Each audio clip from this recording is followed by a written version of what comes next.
Então, nossa aula hoje, gente, nós vamos falar sobre a primeira lei da termodinâmica.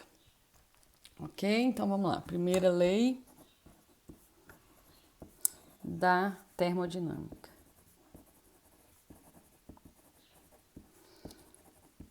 Também é conhecida como lei da conservação da energia.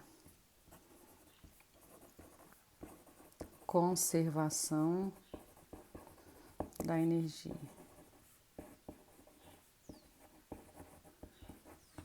Certo?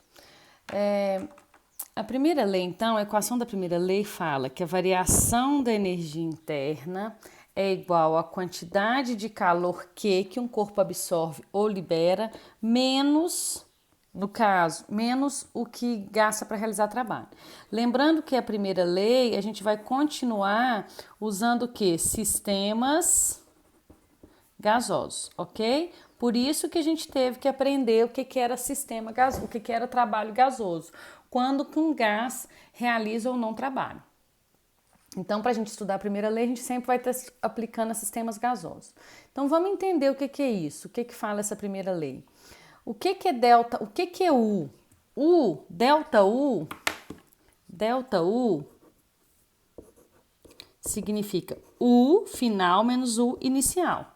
Significa o quê? A gente não viu que U é a energia interna do meu sistema?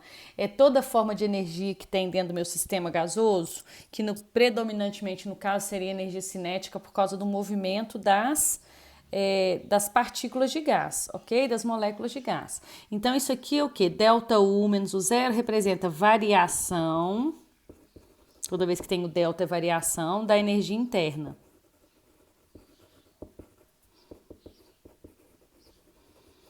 Certo?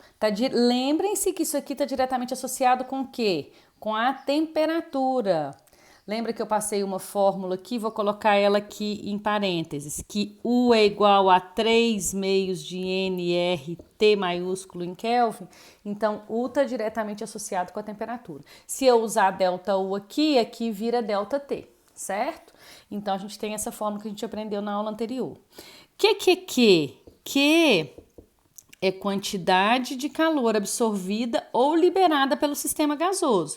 Então, calor absorvido, se ele for absorvido, Q maior que zero, ou liberado, aí Q é menor que zero, pelo sistema. Que no caso, meu sistema é um sistema gasoso, certo? E o que é W? A gente já aprendeu. Trabalho realizado pelo sistema. Aí o que? O trabalho é positivo e o volume final é maior do que o inicial, ou sobre ele. Se for sobre ele, o trabalho é negativo e o volume diminui, certo? Então, delta U é variação da energia interna, está diretamente associada à temperatura. Então, quando a energia interna aumenta, significa que as moléculas do meu gás têm mais movimento, significa que a temperatura aumentou. Quando a energia interna diminui, significa que a temperatura diminuiu. Então, a gente pode colocar isso aqui, ó. Se delta U é maior que zero, significa que a energia interna aumentou, que esse número tem que dar maior que o inicial. Então, T aumenta. Vou colocar assim. Se delta U der menor que zero, se esse número dá negativo, significa que o final tem que ser menor que o inicial. Significa que a energia do meu sistema gasoso diminuiu. Se a energia do meu sistema gasoso diminuiu, as moléculas estão movendo menos, tem menor grau de agitação molecular. Então, a temperatura também diminui, ok? Então, isso aqui é extremamente importante, ó. Delta U é variação da energia interna, está diretamente associada à temperatura. E quando esse delta U dá maior que zero, significa que a temperatura aumentou. Se ele der menor que zero, que a temperatura caiu. Porque a energia, é muito importante entender isso, a energia interna do meu sistema gasoso é a medida da temperatura dele, porque ela mede o grau de agitação molecular. Porque basicamente esse sistema gasoso, a energia dele está em forma de energia cinética, que é energia de movimento. Ok? Calor absorvido pode ser positivo ou negativo, trabalho também pode ser positivo ou negativo, dependendo das condições. Lembrando que essa equação aqui, esse menos aqui é da fórmula.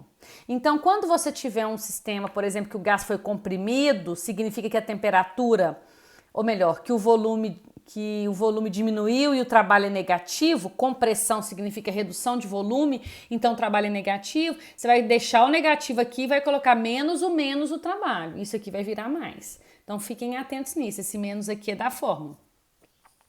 Por que essa lei fala de conservação de energia? Porque, olha aqui, vamos imaginar ela, a variação da energia interna do meu sistema gasoso, a variação da energia que tem lá. Eu tenho um sistema gasoso que é um gás que tem êmbolo e vou fazer alguma transformação nele. Por exemplo, eu vou aquecer ele, eu vou dar energia para ele, eu vou dar calor, certo? E as moléculas vão se agitar e vão empurrar o êmbolo para cima, ou seja, o gás vai realizar trabalho. Então, se eu forneço para eles, por exemplo, 1000 calorias de energia e ele usa só 500 para subir o êmbolo, significa que ele ainda ficou com um pouquinho de energia. E essa energia, de acordo com a primeira lei, a gente sempre vai trabalhar com sistemas gasosos isolados, 1000 menos 500 vai dar 500 calorias, ou 500 joules no caso aqui. Delta U vai ser igual a 500, significa que sobrou uma quantidade de energia para o meu sistema. Então, o que vai acontecer? Esse sistema vai fazer o que com essa energia? Vai usar para aumentar o grau de agitação das moléculas, ou seja, o ΔU deu maior que zero, a temperatura do meu sistema, a temperatura final vai ser maior, porque a energia final é maior. Agora, se eu retiro calor do meu sistema e o êmbolo desce, se eu pego o sistema com êmbolo, tiro o calor de lá, as moléculas vão ficar o quê? Menos agitadas, aí o êmbolo vai descer. Vai realizar um trabalho sobre o sistema.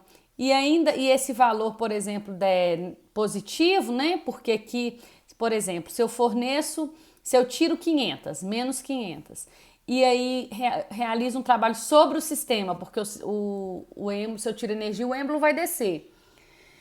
500 menos, por exemplo, menos 500 mais 200, por exemplo, vai dar menos 300. Menos 300, ΔU diminuiu. ΔU diminuiu, a temperatura também diminuiu. ΔU deu negativo. Então, prestem atenção. Toda vez que a gente for analisar a primeira lei, a gente tem que analisar o que está acontecendo, né? Se está ganhando ou se está perdendo energia, calor em forma de calor.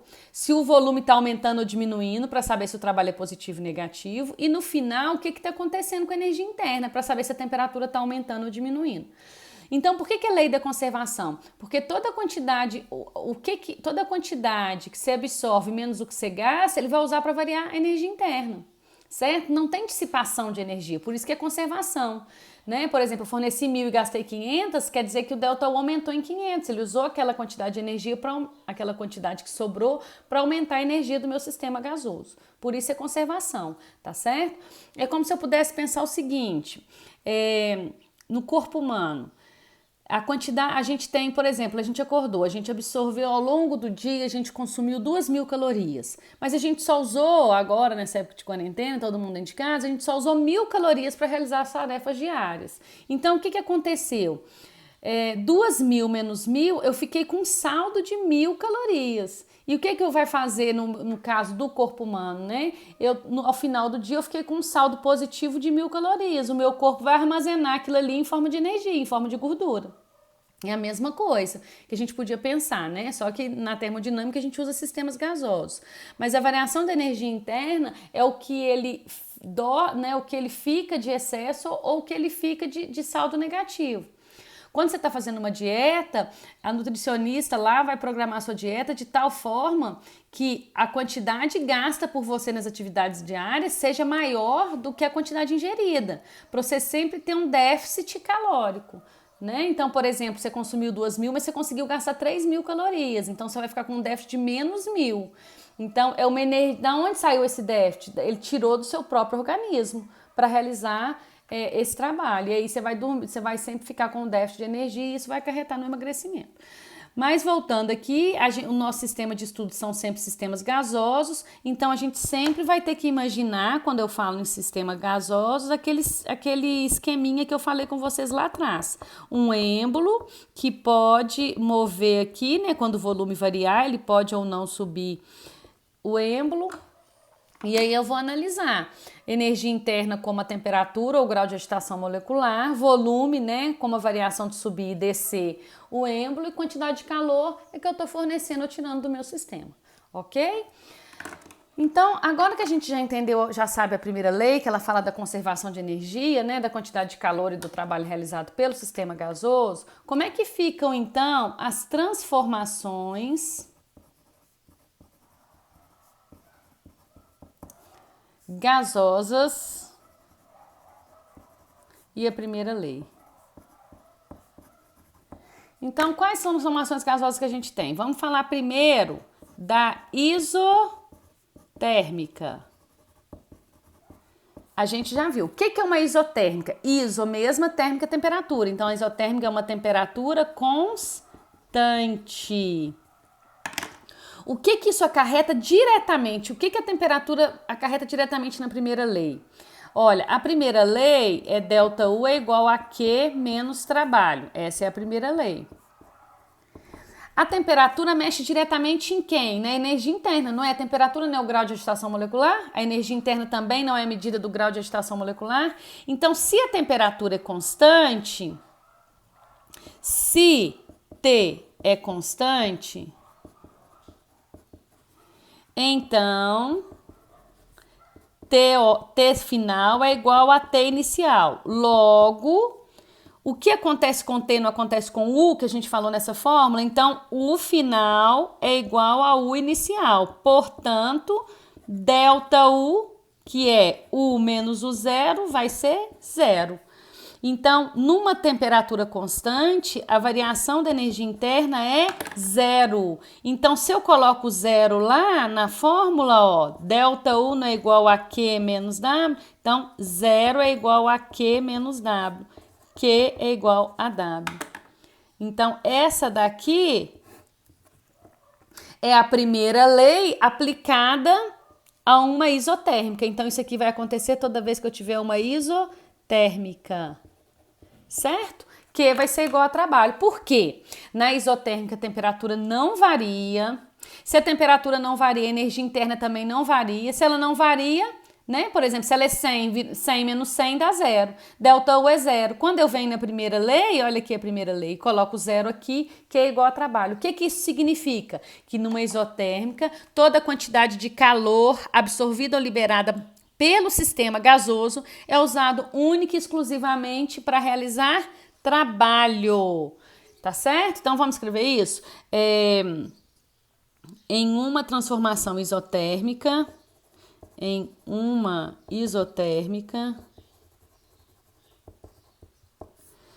toda quantidade de calor absorvida ou liberada pelo sistema gasoso sempre é usada única e exclusivamente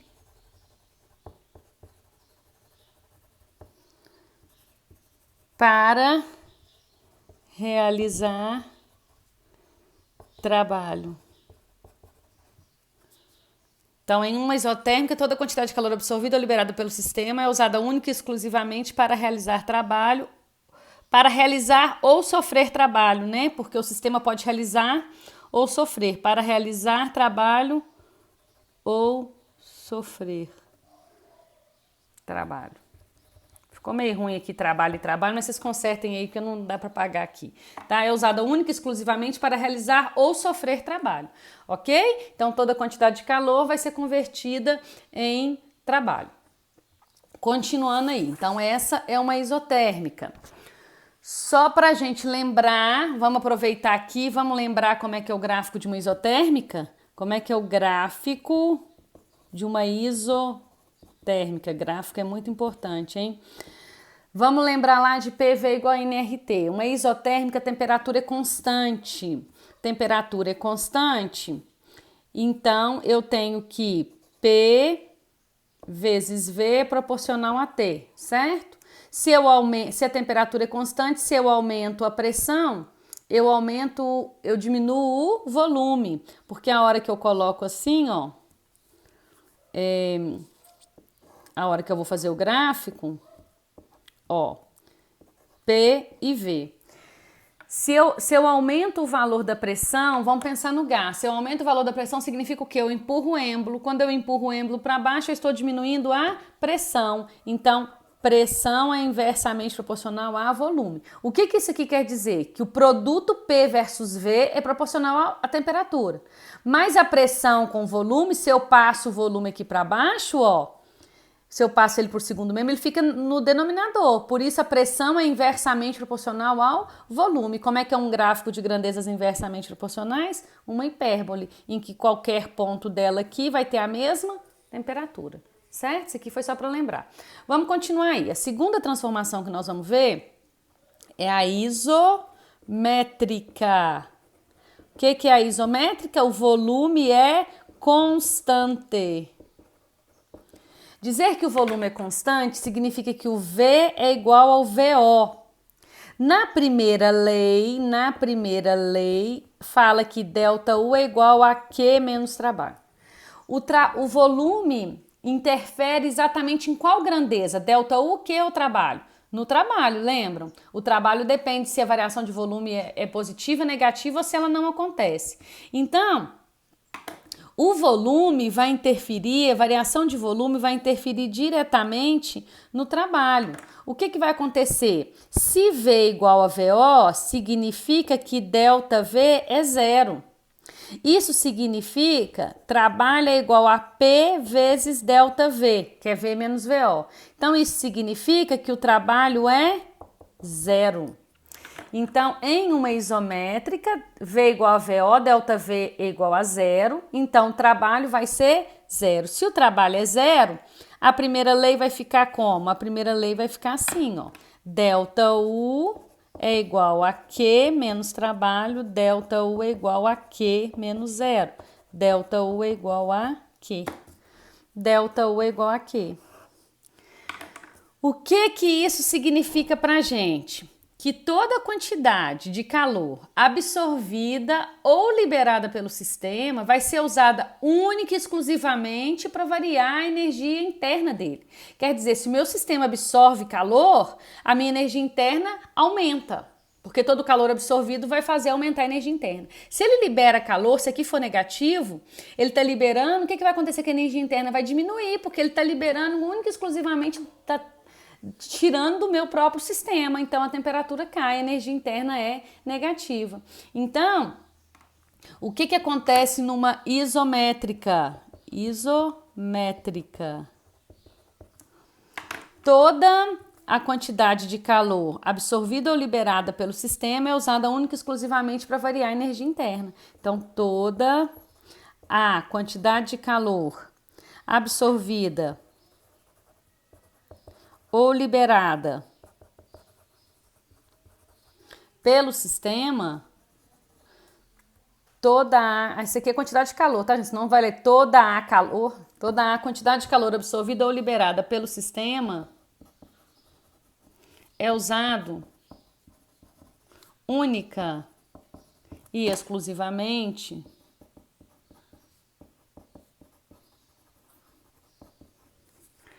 para alterar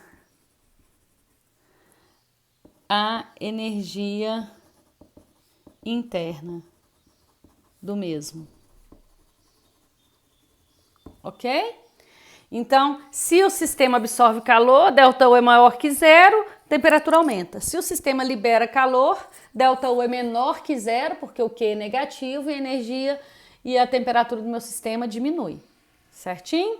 Então, isso que vai acontecer. Então, tem que lembrar que volume constante não tem realização de trabalho. Lembra que a gente viu isso lá atrás, né? Trabalho é nulo. E aí eu vou analisar o que vai acontecer com a temperatura. Número 3. Agora, nós vamos ver uma transformação que é chamada de transformação adiabática. Essa é nova.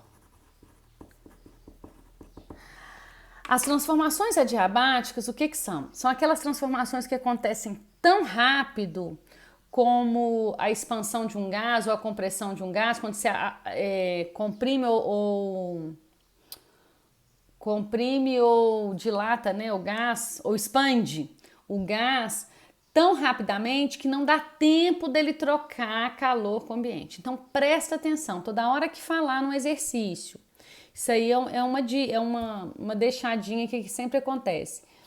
Toda vez que falar no exercício que a transformação aconteceu rapidamente, grifa o rapidamente, porque ele está querendo dizer que ela é adiabática, tá certo? Então, transformação adiabática ocorre, toda vez que falar isso, rapidamente. Então, toda vez que falar que está ocorrendo rapidamente, é uma deixa aí para vocês lembrarem que ocorre tão rápido que não dá tempo de trocar calor com o ambiente. Então, transformação adiabática ocorre rapidamente, sem dar tempo do sistema trocar calor. Ou seja, na adiabática, delta não, né?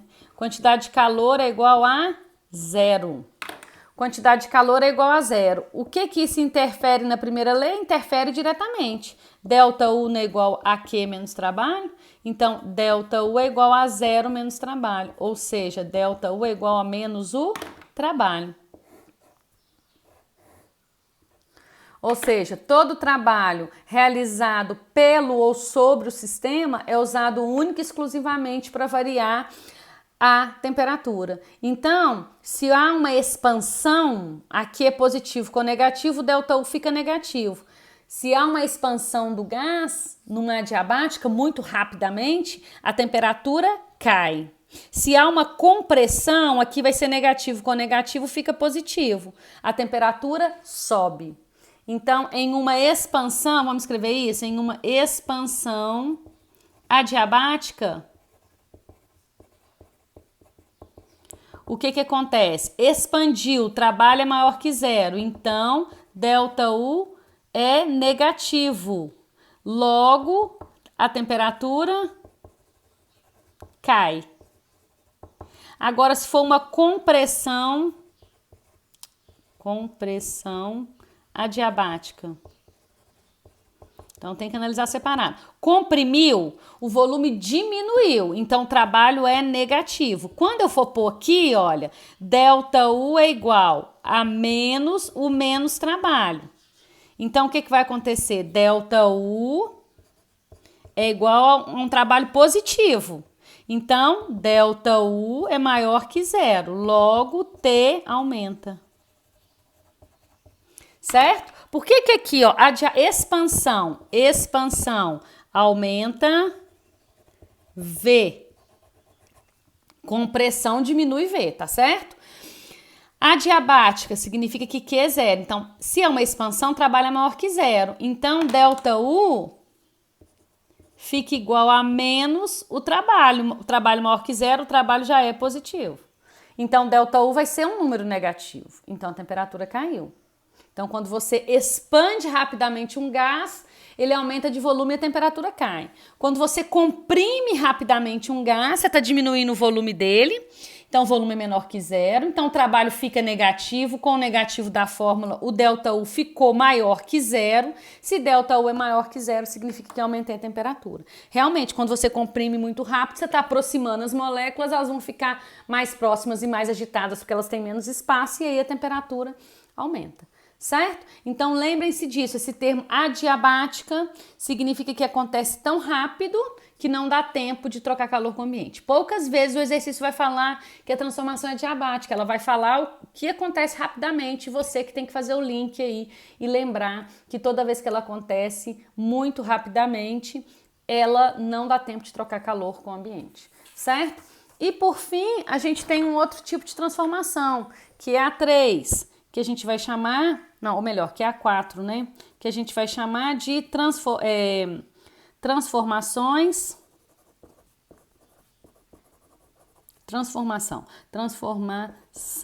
cíclica. O que é uma transformação cíclica? Num gráfico PV, tá?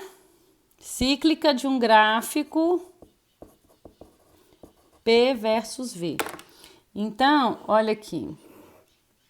Eu tenho pressão, eu tenho volume. Então, por exemplo, eu tenho aqui uma transformação cíclica. Ó, A, B, C, D. Ou eu posso ter assim, ó.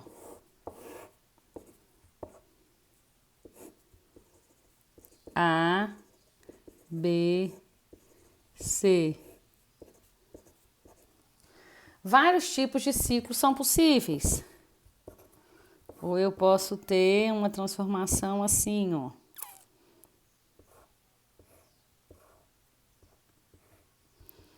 A, B, C, D.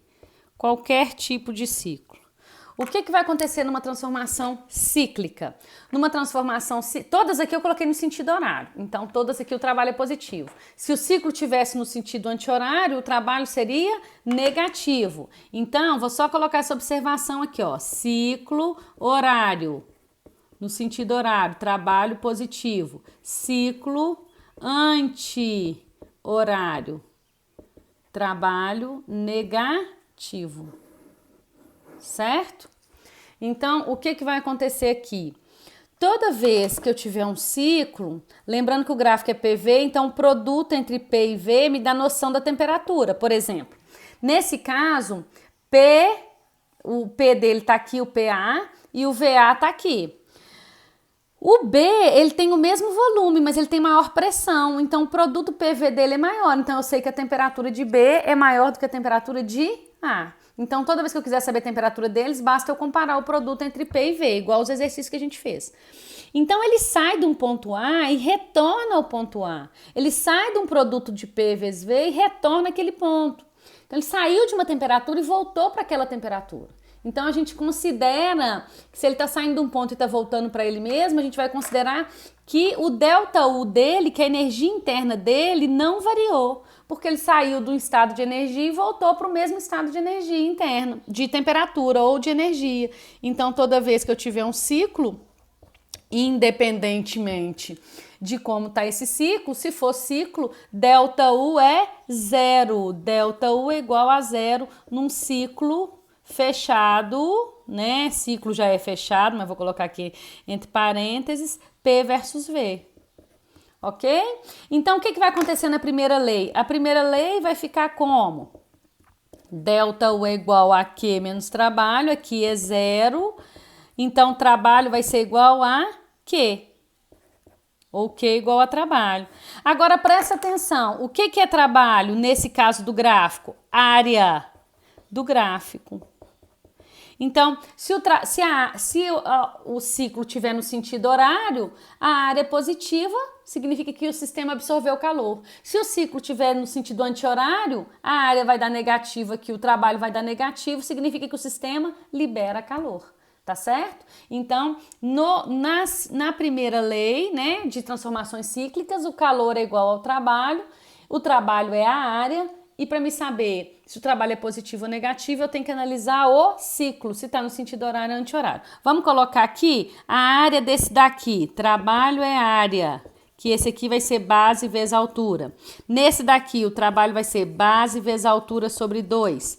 E esse aqui? Esse aqui eu posso dividir entre o triângulo e o retângulo lá na hora da prova, se eu esquecer. Ou a fórmula eu vou passar para vocês. Base maior mais base menor vezes altura sobre 2, ok? Que aí base maior esse lado, a base maior com a base menor tem que ser sempre paralelas. Então, aqui ficou base maior, base menor, a altura dele dividido por 2. Certo, gente? Então, agora nós vamos aplicar a primeira lei nessas situações. Se ela for isotérmica, ΔU é zero. Se ela for isovolumétrica, o trabalho é zero. Isovolumétrica ou isométrica, é a mesma coisa. O trabalho é zero. E se ela for cíclica, ΔU é zero.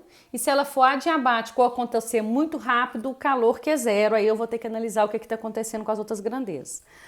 Essas questões aqui vocês vão ver na lista, que são bem teóricas, e a gente tem que estar sempre pensando o que vai acarretar na primeira lei, tá certo? Então, depois vocês façam as questões aí, prestando bem atenção no que implica, né? Eu aumentar a temperatura implica em ΔU ser maior que zero. Eu expandir implica em aumentar o volume, então o trabalho é maior que zero. Eu comprimir implica em diminuir volume, então o trabalho é negativo, e assim por diante.